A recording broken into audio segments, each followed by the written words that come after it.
اعوذ باللہ من الشیطان الرجیم بسم اللہ الرحمن الرحیم سورۃ انشقاق آیہ 13 انہ کان فی اہلہ مسرورا، بلا شبہ وہ اپنے گھر والوں میں خوش تھا، دنیا میں وہ اپنے گھر والوں میں موج اڑاتا رہا، حلال حرام ہر راستے میں مال اکٹھا کرتا رہا، خود بھی عیش کرتا رہا اور گھر والوں کو بھی کرواتا رہا۔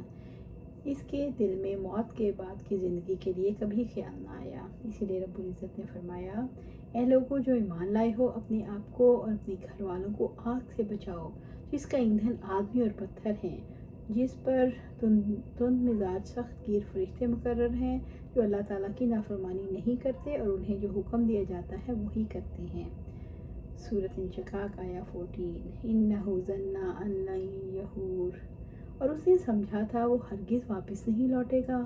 اس کی زندگی اللہ تعالیٰ سے ڈرنے والوں سے مختلف تھی۔ اس نے کبھی سوچا بھی نہ تھا کہ اپنے رب کی طرف لوٹ کر جانا ہے اور اپنی زندگی کا حساب دینا ہے۔ اس کے فہم کی کجی ہے کہ وہ ہرگز نہیں پلٹے گا۔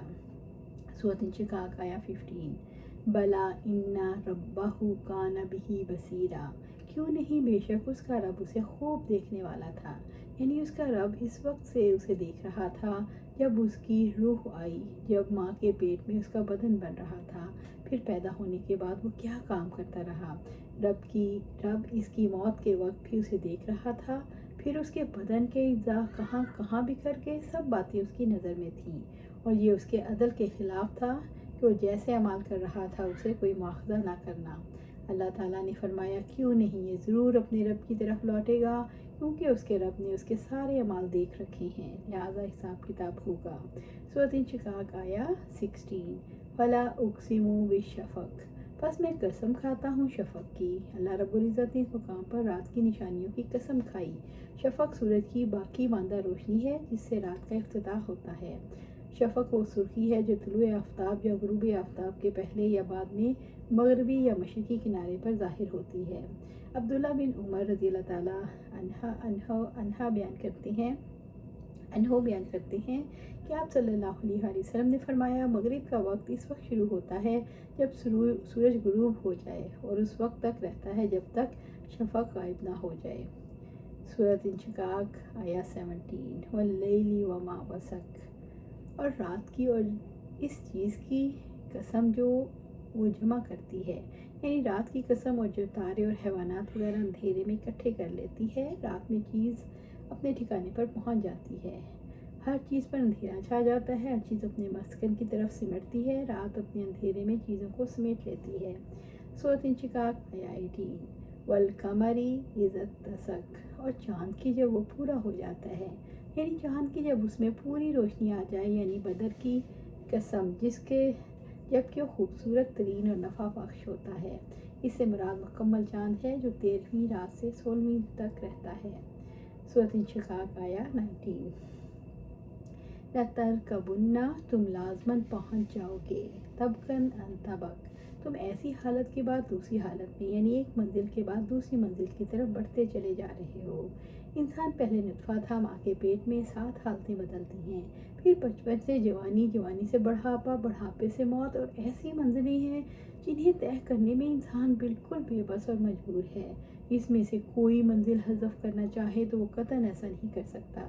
رہی یہ بات کہ انسان کی آخری منزل کیا ہے، تو اس کا جواب یہ ہے، وہ جنت یا دوزخ ہے۔ گویا انسان مرنے کے بعد بھی کئی منازل طے کرنے پر مجبور ہوگا۔ اسے عذاب اور ثواب قبر سے دوچار ہونا پڑے گا، اسے مرنے کے بعد دوبارہ جی اٹھنا ہوگا، اسے قیامت کی سختیاں سہنی ہوں گی، اسے اللہ تعالیٰ کی عدالت میں پیش ہونا ہوگا۔ دنیا میں بھی اللہ تعالیٰ کا ایسا ہی قانون کار فرما ہے۔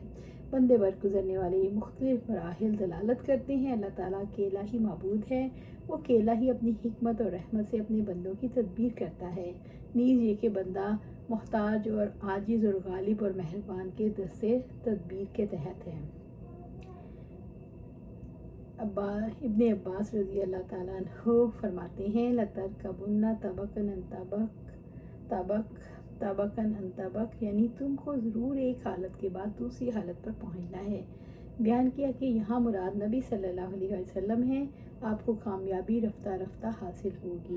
سورۃ انشقاق آیہ 20 فما لہم لا یؤمنون، تو انہیں کیا ہے کہ وہ ایمان نہیں لاتے، یعنی کیا چیز ان کے راستے کی رکاوٹ ہے کہ وہ اللہ تعالیٰ، اس کی ملاقات اور اس کے رسول پر ایمان نہیں لاتے۔ لوگ ایمان لانے کی بجائے جھٹلاتے ہیں۔ سورۃ انشقاق آیات 21۔ وَإِذَا قُرِئَ عَلَيْهِمُ الْقُرْآنُ، اور جب قرآن ان کے سامنے پڑھا جاتا ہے، یعنی جب وہ قرآن کی تلاوت سنتے ہیں، لا یسجدون، تو وہ سجدہ نہیں کرتے، یعنی جھکتے نہیں، ایمان لائیں اور فرمانبرداری کریں، یعنی قرآن کے احکامات کے اطاعت اور نواہی سے اجتناب نہیں کرتے۔ قرآن پڑھنے اور سننے کے وقت سجدہ کرنے سے مراد جھک جانا اور اللہ تعالیٰ کے حکم کے آگے سر تسلیم خم کرنا ہے۔ اس مقام پر آپ صلی اللہ علیہ وسلم اور صحابہ رضی اللہ عنہم سے سجدہ کرنا ثابت ہے۔ سورۃ انشقاق آیت 22۔ بل الذین کفروا یکذبون، بلکہ جن لوگوں نے کفر کیا وہی جھٹلاتے ہیں، یعنی کافر اللہ تعالیٰ کی آیت کو جھٹلاتے ہیں، حق سے دشمنی کی وجہ سے جھٹلاتے ہیں، حق سے دشمنی کرتے ہیں اور برائیاں کرتے ہیں، وہ حق سے دشمنی کی وجہ سے جھٹلاتے ہیں۔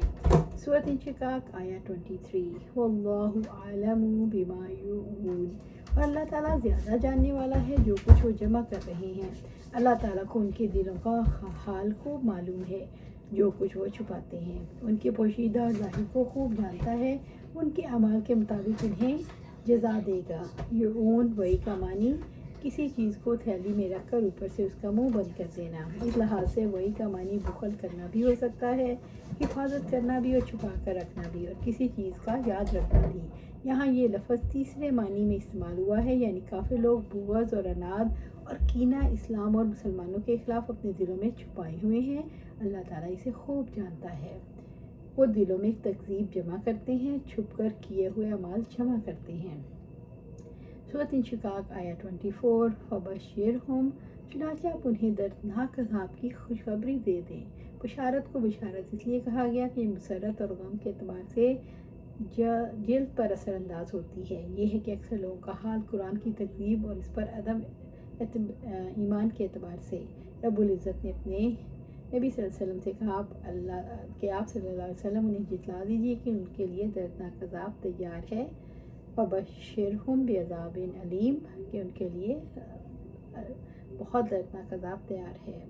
سورۃ انشقاق آیت 25۔ الا الذین آمنوا، مگر جو لوگ ایمان لائے، یعنی ان میں سے جو لوگوں نے توبہ کی اور تصدیق کی اور توحید کا، محمد صلی اللہ علیہ وسلم کی نبوت کا اور بعث بعد الموت کا اقرار کیا، وعملوا الصالحات، اور انہوں نے نیک عمل کیے، یعنی انہوں نے اللہ کے فرائض ادا کیے، ان چیزوں سے روک گئے جن کو اللہ نے حرام کیا، تو ایمان لا کر عمل کرنے والوں کے لیے بے حساب کبھی کم نہ ہونے والا ثواب ہے۔ اللہم جعلنا منہم، لہم اجر غیر ممنون، ان کے لیے کبھی ختم نہ ہونے والا اجر ہے، یعنی ان کے لیے بے انتہا کبھی منقطع نہ ہونے والا دائمی اجر ہے، جس کو کسی آنکھ نے دیکھا، نہ کسی کان نے سنا اور نہ کسی کے تصور میں آیا۔ رب العزت نے فرمایا جس نے برا عمل کیا تو وہ اسی کے برابر ہی بدلہ پائے گا، اور جو کوئی نیک عمل کرے گا، مرد ہو یا عورت، مگر وہ مومن ہو، تو یہی لوگ جنت میں داخل ہوں گے، اس میں انہیں بے حساب رزق دیا جائے گا۔ اللہم جعلنا منہم۔ آپ صلی اللہ علیہ وسلم نے فرمایا ایک آواز دینے والا آواز دے گا، جنت والو، تمہارے لیے یہ بات مقرر ہو چکی کہ تم صحت مند رہو گے، کبھی بیمار نہیں ہوگے، اور تم زندہ رہو گے، تمہیں کبھی موت نہیں آئے گی، اور تم جوان رہو گے، تم کبھی بوڑھے نہیں ہوگے، تم آرام میں رہو گے، تمہیں کبھی تکلیف نہیں آئے گی۔ تو اللہ عز و جل کا یہی فرمان ہے کہ آواز آئے گی کہ جنت ہے، تم اپنے نیک اعمال کے بدلے میں اس جنت کے وارث ہوئے۔ اللہ سبحانہ تعالیٰ ہمیں بھی اس جنت الفردوس کا وارث بنا دے۔ اللہ سبحانہ تعالیٰ ہمیں قرآن و سنت پر عمل کرنے کی توفیق دے، اس پر جما دے، اور جنت الفردوس کے اعلیٰ مقام پر اپنے پاس گھر عطا فرمائے۔ آمین یا رب العالمین۔